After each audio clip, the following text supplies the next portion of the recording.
talking Harry and Meghan now. They have just finished their tour in Nigeria. Royal Editor Russell Myers is here, and it looks like it went very well.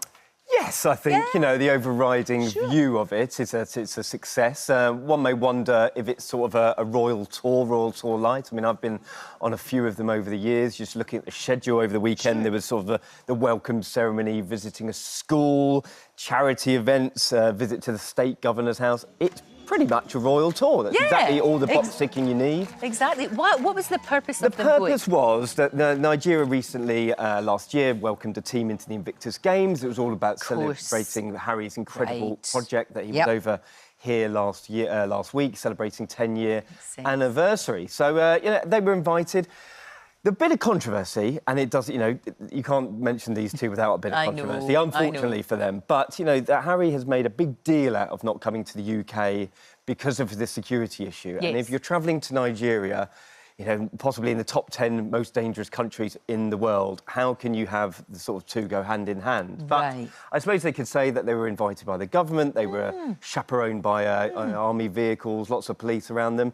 And, you know, overriding view of it is that it was a success. No, I suppose that they have to do this sort of thing. And it's funny, it was like a sort of royal tour, but much more relaxed in the sense of, you know, the sort of things that they were doing, the way that, you know, Meghan was chatting and how she looked. Well, you look at how she looked, you know, there was a lot of discussion about her outfits and stuff, or maybe she wasn't necessarily conservatively dressed, but I think she said herself, hasn't she, that she was told what to wear, essentially. Well, there is this level of freedom that they do have, and listen, they were welcomed with open arms. It's a fantastic event. Talking about the charities that they were shining a light on, the people that are opening camps to get kids into sport in school. So who can knock it? Who can knock it? It's all good stuff. It really is.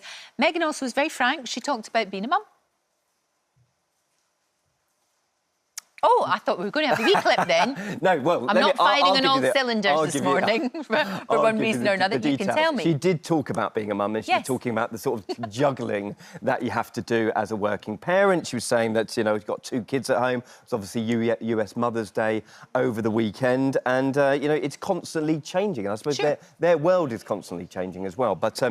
a clip that we do have is about her discussion about being 43% Nigerian. She'd done a genealogy test, and let's take a look at what she had to say. She knows her audience. She does indeed. That got a lot of applause. I mean, it got a lot of discussion as well, because interesting that she was talking about coming home. I mean, you know, whether she's American, whether she was British, it got a little bit awkward that they were made to stand at the state governor's house whilst listening to the national anthem, the British national anthem, which is quite interesting fact that they've left the royal land, is this sort of royalty. But my overriding thought of it is that they need to do things like this. They need to sort of, you know, the PR appeal of it.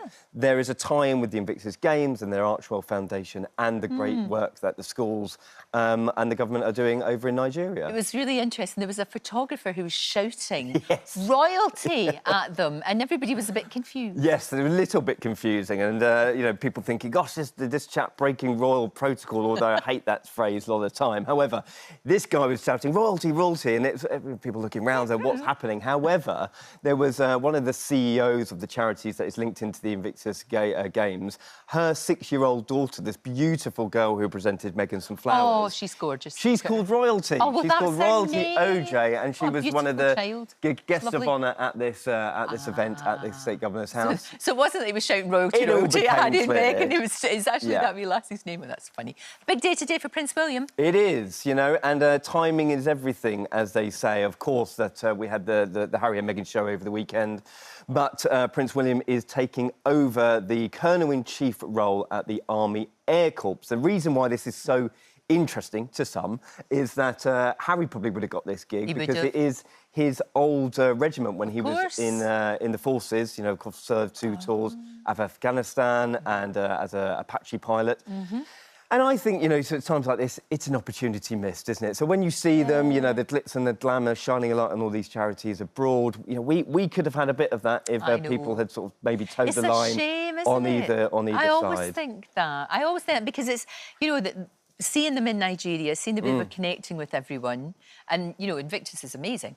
It just seems a missed... You're right. It is missed opportunities, but these are all sliding doors moments, aren't they? And sometimes... But they're still doing it. They're still doing it. Yeah. Thank you. you. And so congratulations much. to Now, the look, thank you weekend. so much.